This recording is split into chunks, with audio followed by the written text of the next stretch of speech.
a major spoiler warning is underway because if you haven't seen the show, then you're going to get spoiled 100%. Hey, editor Nikiyah here, and I just realized that I didn't upload an intro of any sort. So hey, my name's Nikiyah. Welcome back to my YouTube channel. Today I'm gonna be ranking the characters and the games in Squid Game. If you don't know what Squid Game is, it's basically this Netflix series with childhood games with death and money, and it's way cooler than I just made it sound. But while you're here, thank you so much for watching my video. I hope you enjoy. Leave a like, subscribe, and let's get back to it. Okay, goodbye. Now I'm just gonna get into characters. Let's just not even waste any time. Number 1, Kang Se-byuk. I'm gonna give her a 12 out of 10 because she's that girl, okay? She's a good girl boss. Like a girl boss I can get behind, you know? Like, she's cool. People just like her because she's attractive. But she's also like a really cool character, so 12 out of 10. Gi-hun, 0 out of 10. He's dog water. Up until about like the last episode, this man was a pretty good 7, 8. But when he didn't get on that plane, that's absolutely deplorable. The fact that you even thought that we would cheer for you, the fact that that man the fact that he would just I don't like, it really makes me mad. Just go see your daughter. Next we got Ji-young. She gets a 7 out of 10. I didn't care that much about her character, I'm gonna be honest. I like the little bonding moment she had with Se-byuk, and I liked how that dynamic was made. She gave one of the most like tear-jerking performances I've seen in a long time, like the actor. But the character was kind of like all right. Ali Abdul, we're giving this man a 13 out of 10. Ali is too pure. Too pure for these games. He had no reason being in this life or death thing. He's too caring and thoughtful of other people for such a cutthroat game. He was one of the best characters of the entire series. He was really cool. And that move he pulled with Gi-hun trying to like keep him up and stuff, he was that guy, and I felt bad for what happened to him. Oh, Il-nam, negative 839,000,000, 12 trillion, 400 billion, 600 quadrillion, their lower number. That man deserves rocks for breakfast, mud for dinner, cement for lunch. I sat here and watched episode 6 and I just blubbered. Oh, Niagara Falls were falling from my eyes and I was feeling so bad. And then the way that he remembered his name at the very end, and I was like, no, why would you remember your name before you die? And then he was behind it all. Unforgivable, bruh. That man is the worst. Cho Sang-woo, the streets not gonna like this one. I give him a 9 out of 10. Now, wait, stop before you dislike the video. Stop. I love a really good villain. I love being able to absolutely hate you. The minute that he betrayed Ali, I was like, no, because what do you think this is? Like, who do you think I am? Like, who are you playing with? Because it's not me. It was amazing. And also he was just really smart. Like, he knew what to do all the time. Like the way he was like, yeah, I killed Se-byuk so that y'all wouldn't be able to vote to end the game and I don't get my money. Like, come on. Next we got Minyo. So like, I was hearing a lot of stuff on TikTok about how like she was misrepresented and stuff, and apparently she was like supposed to be really smart or whatever, but she was still annoying.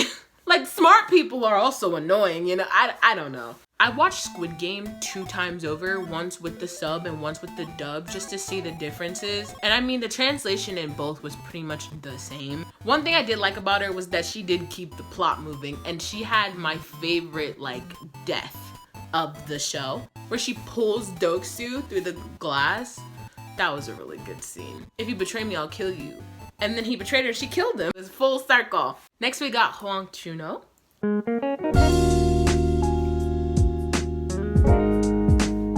100,000 out of 10. That is my boyfriend, so I'm a little biased. And it's fine, okay? One thing that these Squid Game cast directors, they knew Let me talk about his actual character. Cha. I kind of feel like him just getting shot at the end after learning all that stuff and like his brother was there. I was just like, okay, like, what did we do all that for then? Next we got Doksu. We're gonna say 2 out of 10. He was an interesting villain. He was just a corny villain. Like he was very run-of-the-mill. He's part of a gang. He kills people for fun. Like it's really like just checking off the boxes. Anyways, let's start talking about the games. So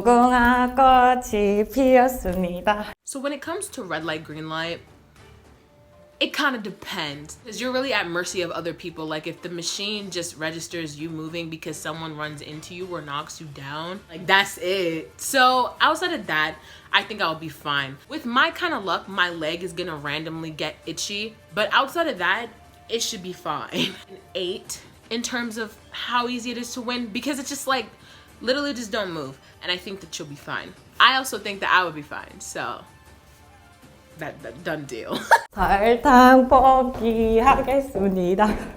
honeycomb dalgona candy challenge is where I meet my bitter end. That's where I die. Not knowing what the game is, honestly, I chose the umbrella. The only reason why Gi-hyun even survives is because he's the main character. So yeah, basically bad news. It's not that easy.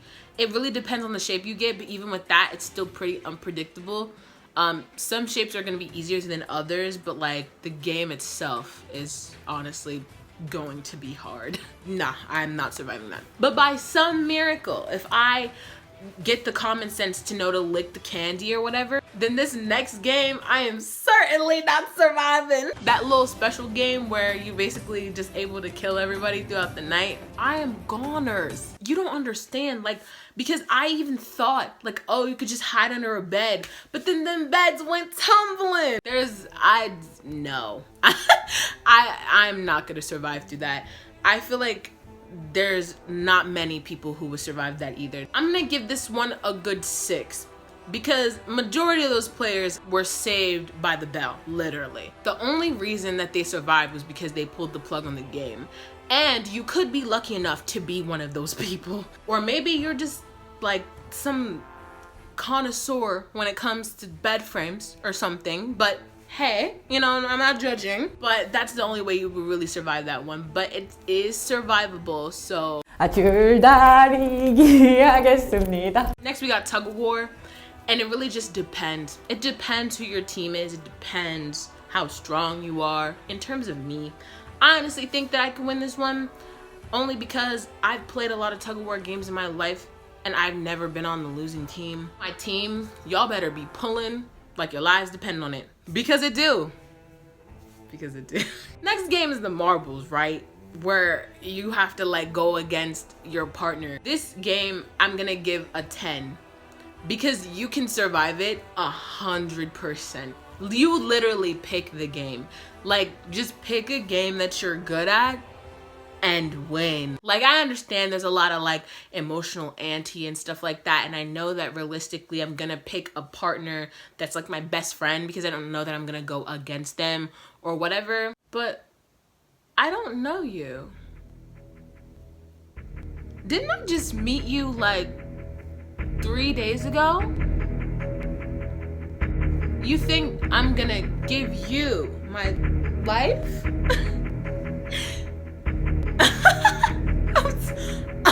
I'm sorry, because if it comes between you or me, it's you. You are going to die. That game is so survivable.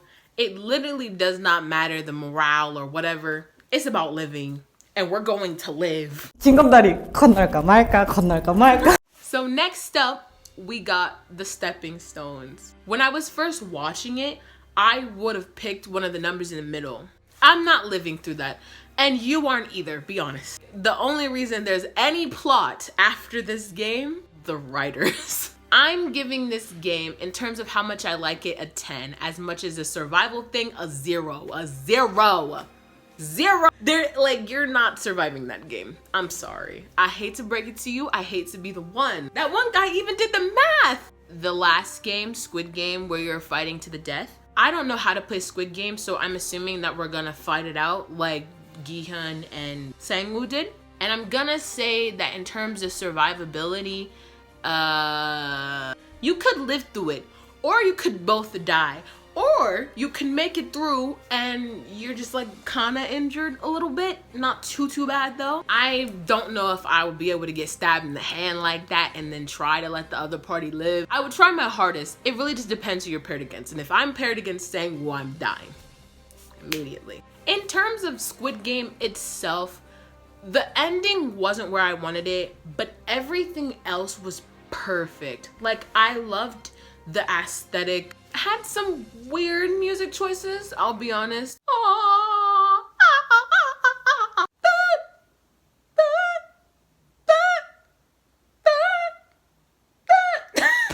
It had some really fleshed out characters, and the plot seemed really well thought out to me. And honestly, the bar is really high, so I don't know how well a season 2 is gonna do, but I am excited for it. I would be lying if I said I wasn't. I hope you guys enjoyed me blah blahing about Squid Game for a little while. I was gonna make a video about Invincible, I just never did it, and there wasn't a reason. There's a lot of videos that I like planned on doing or making that I just never like picked up off the ground. I'm glad that you're all here. Show love to my other videos. Give a like, subscribe, and I'll see you all in the next video. That's it. Bye.